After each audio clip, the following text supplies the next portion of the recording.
So traditionally people are used to some sort of clip like this, and it's pretty easy to come on, right? You put it on, just pop it over there, and it's on.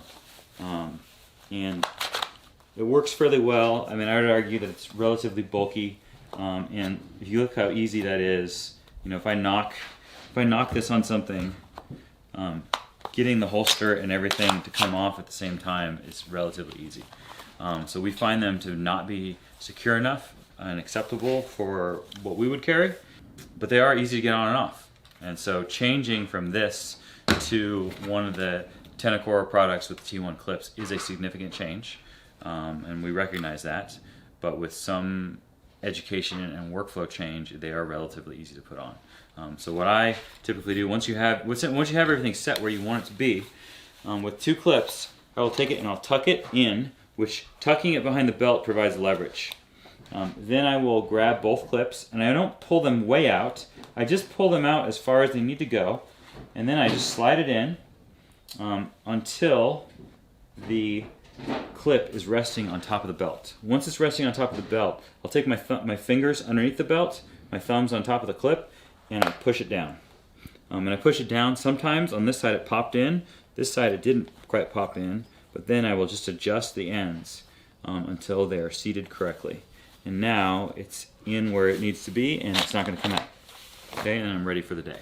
When I want to take them off, I will push it down a little bit to clear the underhook, and then I will pull up, and you can pull up on one and then the other, or you can pull up, push it down, pull up on them simultaneously. Just make sure that the biggest thing is you have to clear the bottom of the belt.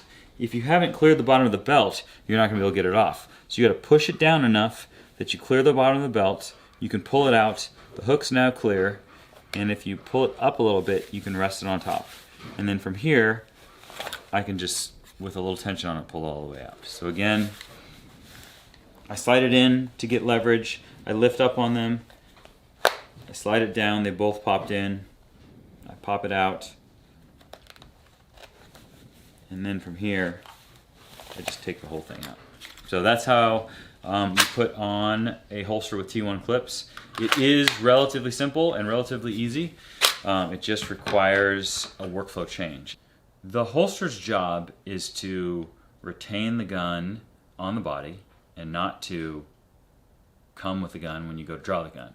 And so having a secure holster is really important, and many of the other attachment options out there, specifically many of the plastic clips, are not stiff enough, are not cut tight enough, are not cut correctly to the holster.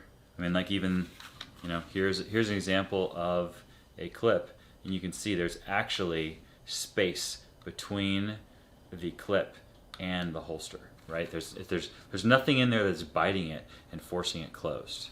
And so and that's very common with many holsters out there. And it's just, there's not enough retaining it to hold it on there, and that's a really important aspect of the holster. The holster should stay where you put it, and it should stay where you put it, not just when you're dry firing in front of the mirror trying to look cool, but when you're in the middle of a violent confrontation and trying to save your life or the people you care about. So having everything stay where it's supposed to be, that performs under pressure, is an extremely important part of your holster and your support equipment.